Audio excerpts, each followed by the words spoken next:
History of Dark Age, Prologue Episode 16. The archive that should not remember. The Leviathan laughed. Not with sound, not with language, but with movement. The crystalline towers rotated faster, their axes slipping out of alignment, as if the vessel itself found grim amusement in watching law unravel under the weight of emotion, memory, and contradiction. Caris felt it first, not the Guardian's pressure. He knew that pull now, that cold insistence at the edge of his being, but something warmer, older, familiar in a way that made his chest ache. The fragment under his ribs pulsed again. Not like a command, like recognition. "Stop," Evangeline whispered, gripping his forearm tighter as another wave of distorted gravity rolled through the archive chamber. Her gait flared instinctively, threads of gold light wrapping around his wrist, anchoring him. "Whatever that thing is trying to show you, don't let it pull you under." Caris swallowed. His voice came out rough. "It's not pulling." The Guardian's presence pressed harder, bending the spindles into defensive orbits, whole micro-worlds screaming as their timelines destabilized. Data cascaded through the air like luminous ash. "It's remembering me." Helena turned sharply, both aspects of her merged form flickering out of sync. "That's worse." Arthur steadied himself against a crystalline console, blade humming as if the metal itself sensed the pressure building. "Define worse," he said grimly as Helena's eyes locked on Caris. "Because memory predates obedience. And the first Guardian doesn't erase what remembers, it reclaims it."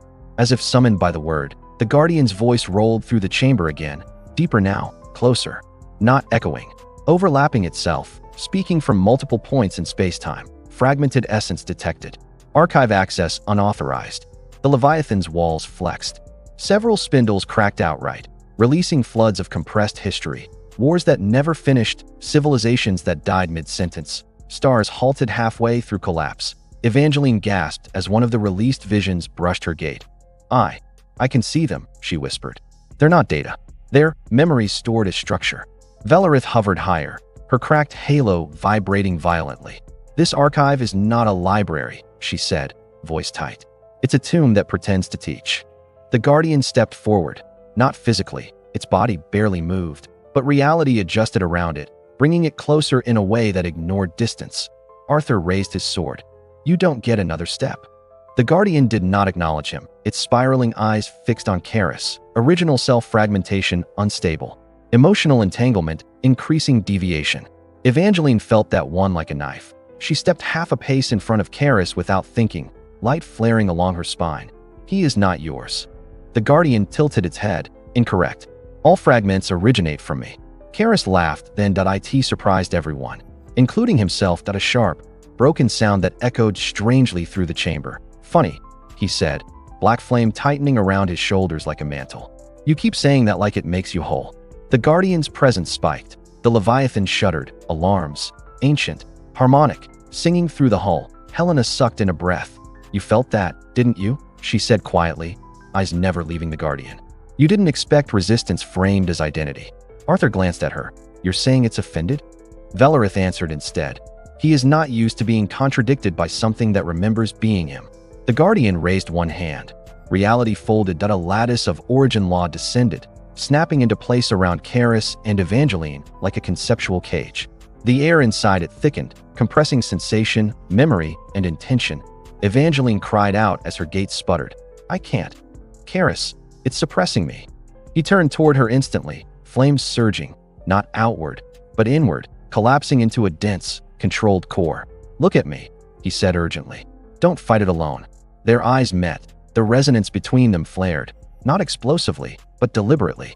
Gold and obsidian intertwined, not merging, not overpowering, synchronizing. The cage trembled. The Guardian paused. Anomaly synchronization detected. Probability divergence increasing. Helena felt it ripple through her merged resonance. "Oh," she breathed. "You don't know how to process this." Arthur grinned tightly. "Good." The cage cracked, not shattered, misaligned. The laws holding it together slid out of phase, responding to a pattern the Guardian had no precedent for. Intimacy without fusion, dependence without surrender. Evangeline pressed her forehead to Caris's, breath shaking. "This is dangerous," she whispered. "I know. You're anchoring me. I know. And if we slip, we won't," he said softly. "Not this time." The cage collapsed inward and vanished. The Guardian recoiled. Actually recoiled, its spirals spinning erratically for the first time. Error. Emotional recursion exceeding containment. Arthur didn't hesitate. Helena. Now. She slammed both palms into the nearest archive tower. Her bloom surged. The chamber exploded into light. Not destructive, revelatory. The crystalline walls peeled back, layers of historical suppression unraveling like skin from bone. Beneath them lay something raw, unfinished, that a memory the Guardians never intended to preserve. The first world. Not reconstructed, not simulated. Recorded. Caris staggered as the fragment under his ribs ignited, projecting an image across the chamber that a city of living geometry, beings made of thought and structure, singing reality into alignment, not commanding it, not enforcing it. Arthur stared. This isn't order, he said slowly. It's cooperation. Velaritha's voice trembled. Yes. Helena felt tears she didn't remember earning slide down her face. The first world didn't collapse because it was flawed, she whispered. It collapsed because it refused hierarchy. The Guardian's voice thundered, overlapping itself violently. That world was unstable. Identity variance exceeded survivability thresholds. Caris turned to face it fully. No, he said. You couldn't control it.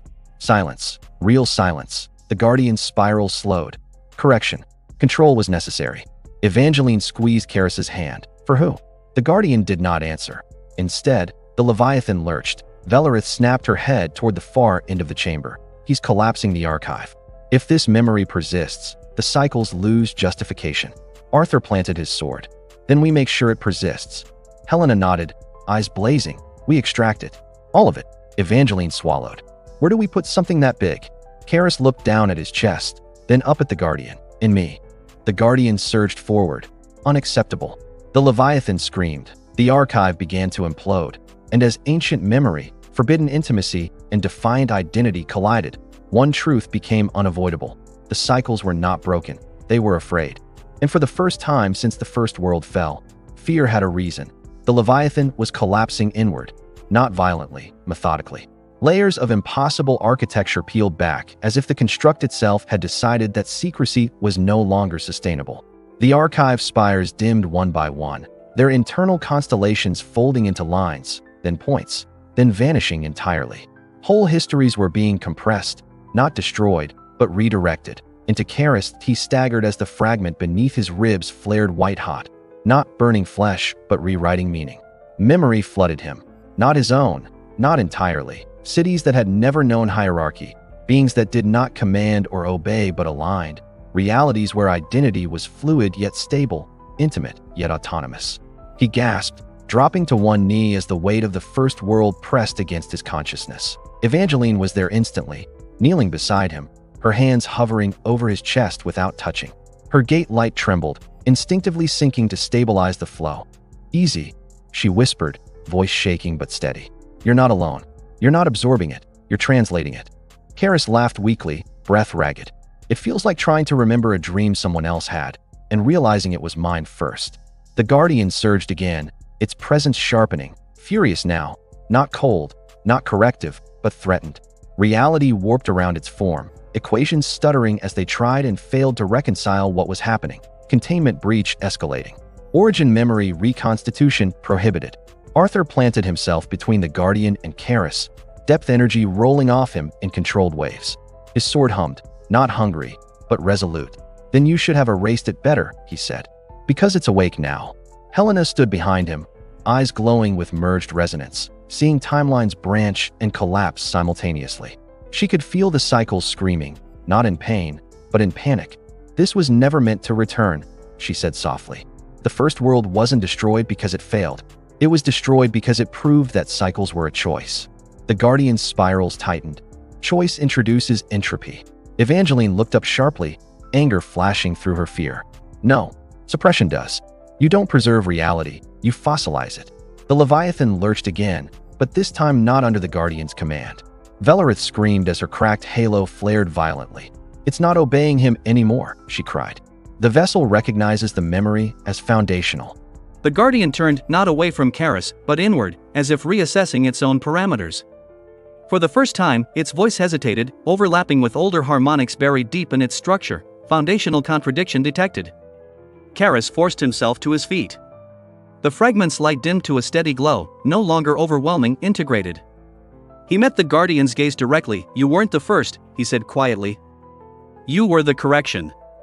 A patch over something you couldn't control. The Guardian advanced, each conceptual step heavier than the last. Without cycles, reality fractures. Helena shook her head. Without cycles, reality chooses.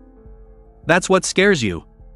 Arthur felt it then, a subtle shift, like gravity reconsidering its allegiance. The Leviathan wasn't just failing to obey. It was deciding. Evangeline stood, stepping fully beside Caris now, her light flaring not as a weapon but as a declaration. You taught the universe to repeat itself because repetition is predictable, she said. But life doesn't survive because it repeats. It survives because it adapts. The Guardian froze, not restrained, paused deep within the Leviathan, something ancient reactivated, an echo of the first world's original harmonic. The walls began to resonate, not with alarm, but with alignment.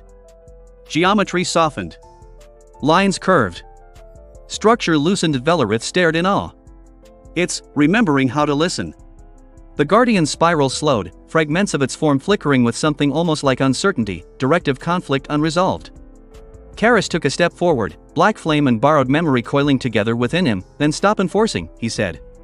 And start witnessing. For a long moment, an eternity compressed into a breath. The Guardian said nothing. Then, quietly, observation mode engaged. The pressure lifted and not gone, but eased, like a hand loosening its grip of the Leviathan stabilized, no longer collapsing, no longer suppressing. The archive's remnants reorganized into open structures, accessible, vulnerable, honest. Arthur exhaled slowly. We didn't win.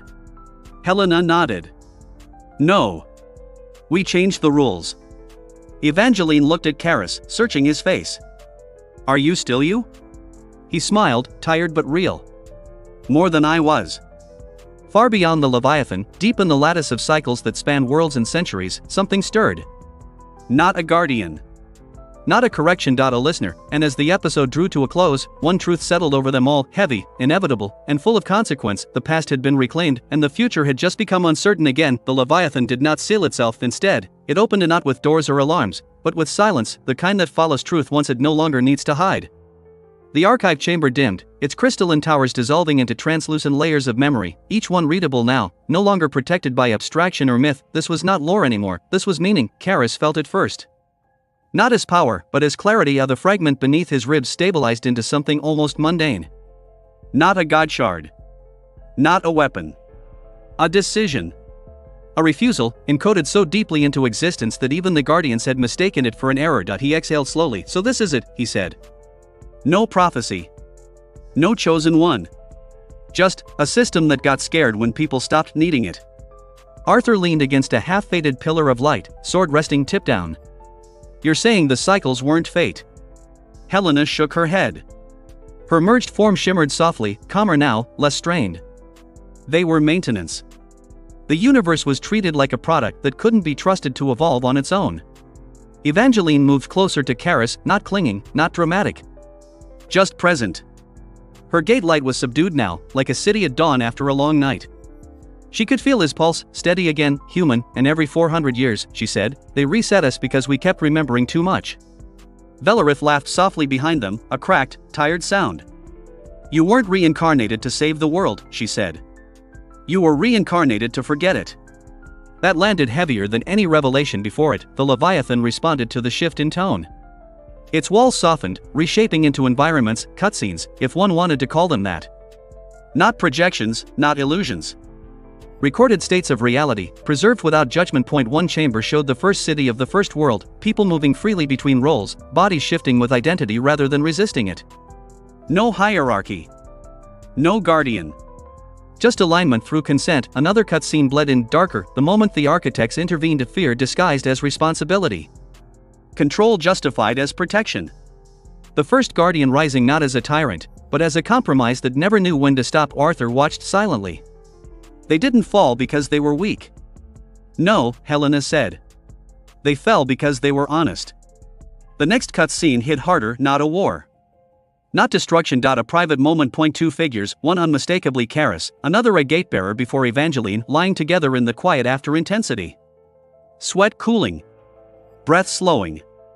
The kind of intimacy that strips away ideology. No explicit acts. No spectacle, just connection. The Leviathan didn't censor it. This, Velerith said quietly, was classified as destabilizing. Evangeline looked away, not embarrassed, but raw.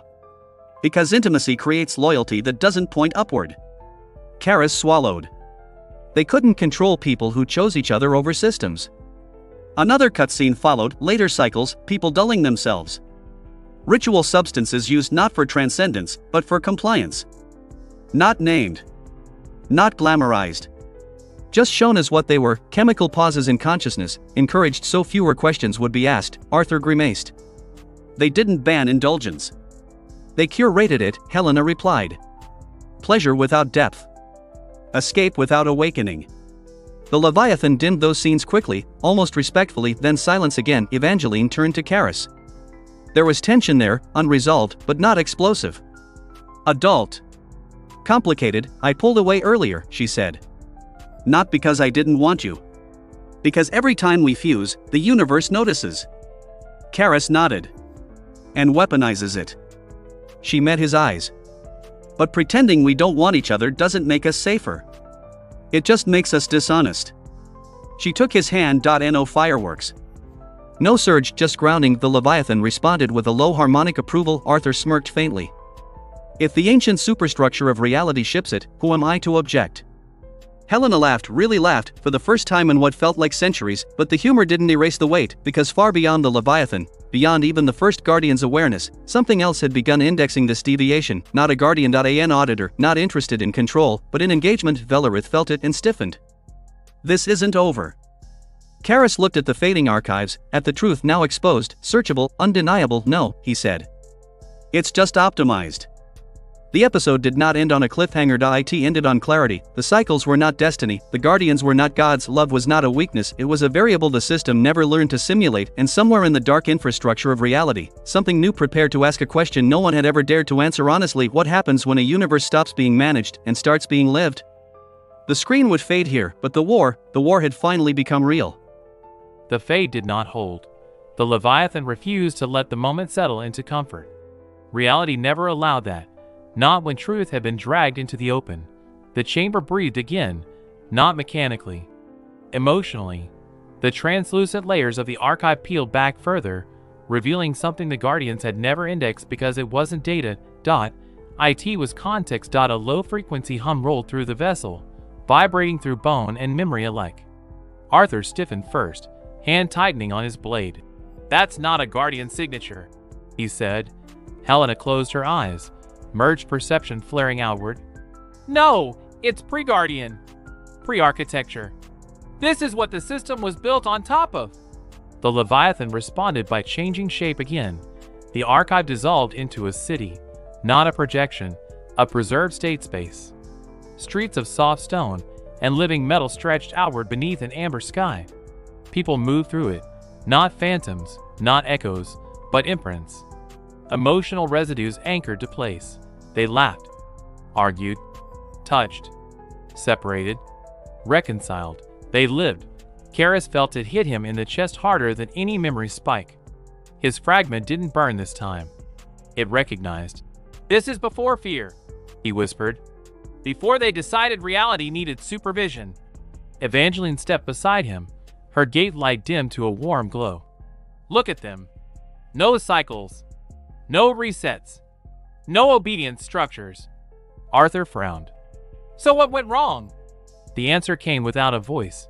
The city paused. One figure remained in motion, standing alone in a high structure overlooking the streets. Watching. Calculating. The first architect. Not monstrous. Not divine. Exhausted. Helena's breath caught. He didn't want control. He wanted rest. The Leviathan revealed the next layer. A meeting. Architects arguing. The first Guardian's blueprint forming in midair, not as a weapon, but as a caretaker. A system designed to prevent collapse by removing unpredictability. Love was flagged first, not because it was immoral, because it was unquantifiable. Arthur swore quietly. They didn't outlaw desire. They domesticated it, Evangeline said. Filtered it into manageable expressions. Gave people stimulation without attachment. The city shifted again. A later age. People numb, not miserable, not tortured. Comfortable. Distracted. Chemical assists everywhere. Not named, not condemned, just normalized. Tools to soften awareness. To blur memory. To make the cycles painless. Caris turned away, jaw tight. They didn't enslave us. They sedated us. Velorith hovered closer, her fractured halo trembling. This is why the choir was erased. We remembered the cost.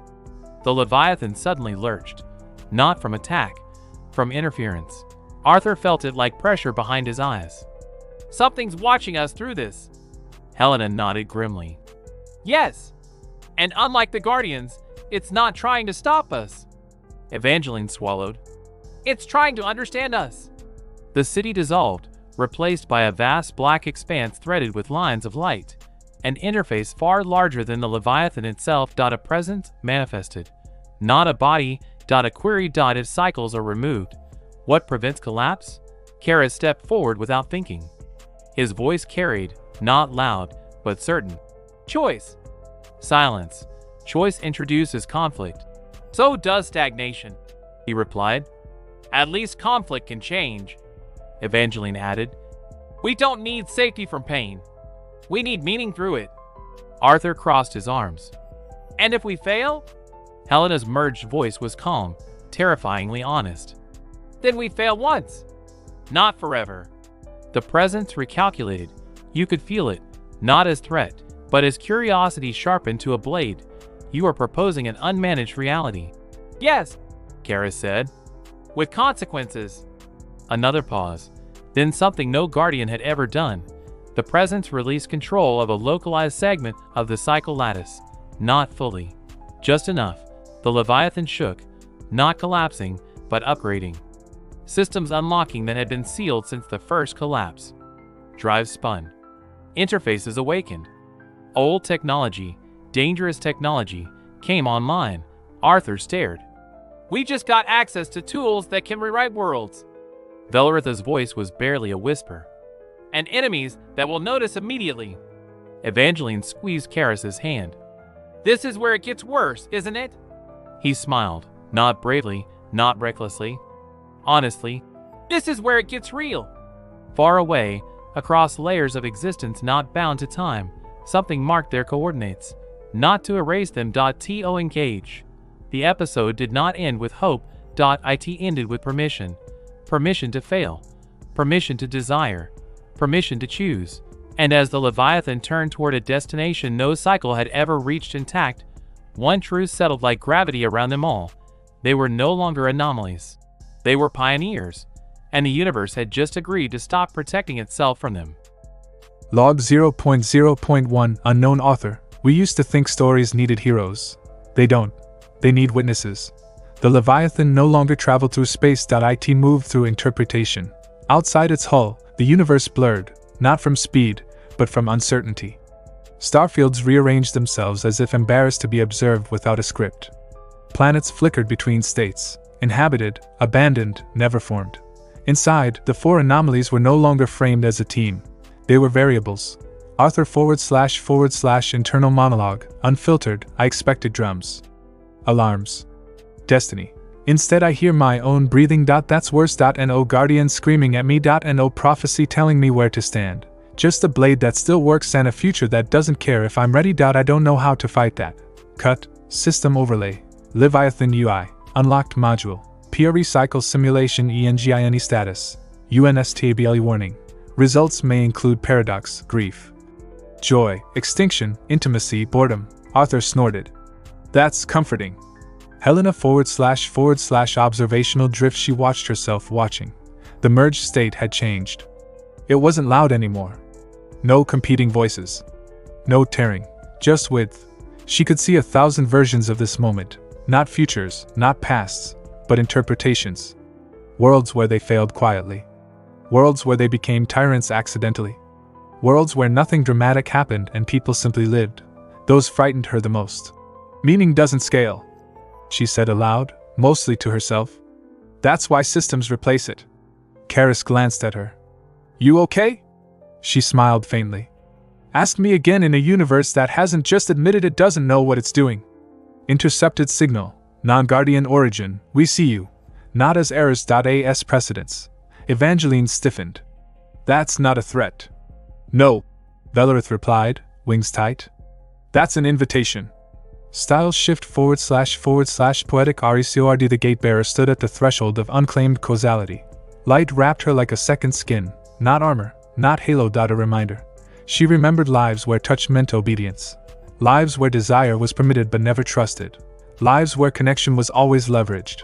Here, she chose to stand close to Caris anyway, not because it was safe, because it was honest. The universe noticed. It always did.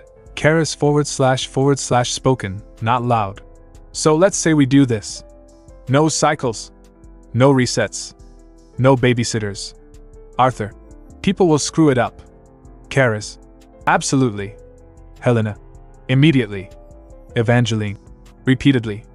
Silence. Arthur sighed. Still better than eternal rehearsal. Cut scene. Unstaged, the Leviathan passed near a world mid-collapse. No guardian intervention. No choir. No correction.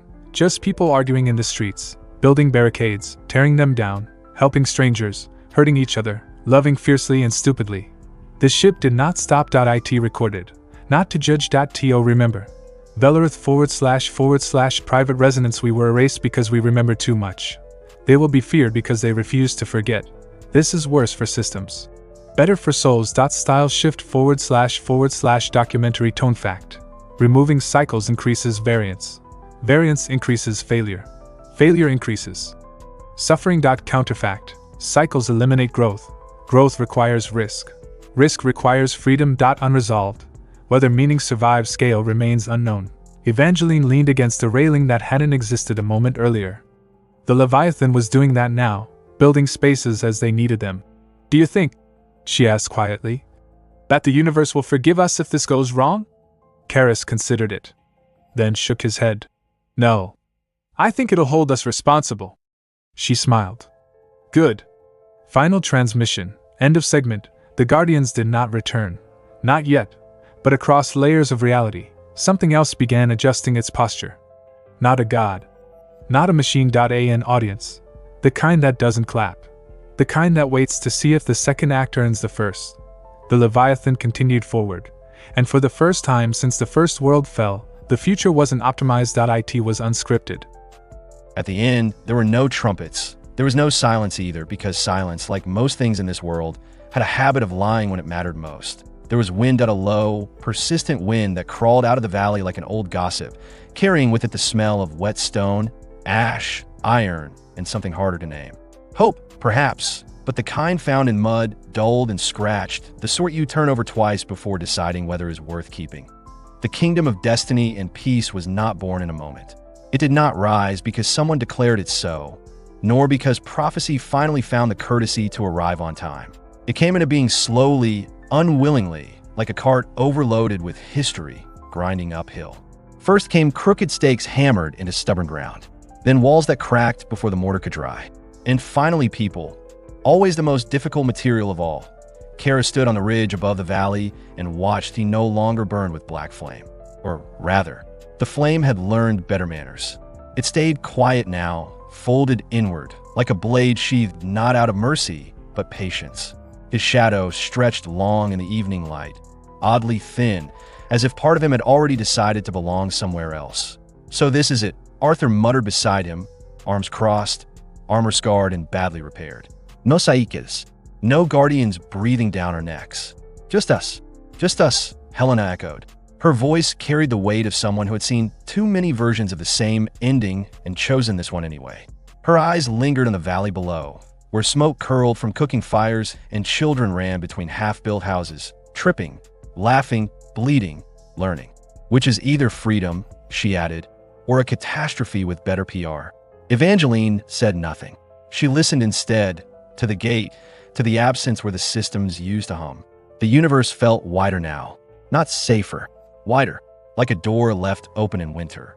Far below, Sebastian knelt in the dirt. He had removed his helmet, set his great two-handed sword point down beside him, hands folded over the pommel. The white cross on his chest was scratched, blackened, imperfect, still there, but no longer pristine. Faith, he had learned, did not vanish when tested. It bruised, it scarred, it learned to walk with a limp. Kania stood a short distance away, arms crossed, black fabric drinking in the sunlight rather than reflecting it. She watched him with an expression that suggested she was prepared for disappointment, but willing, reluctantly, to be surprised. When Sebastian finally rose, their eyes met. No oaths were spoken, no apologies either, just a shared understanding that some wars end not with victory, but with the decision to stop swinging. The valley accepted them all without ceremony. Night came gently. Stars appeared one by one, as if unsure whether they were still required. Somewhere a child cried. Somewhere else, someone laughed too loudly. A dog barked at nothing and was ignored, as dogs often are when they speak the truth. And far beyond sight, beyond sky, beyond any map worth trusting, something ancient shifted its weight. Not a guardian. Not yet. More like a memory, disturbed. The first guardian did not wake, but it turned slowly in its sleep. The wind carried on, indifferent to kingdoms and endings alike. It passed over the valley, over the walls, over the people who would one day swear this place had always existed. And the world, for the first time and longer than anyone could remember, did not reset. IT simply went on. Somewhere ahead, history sharpened its quill and waited.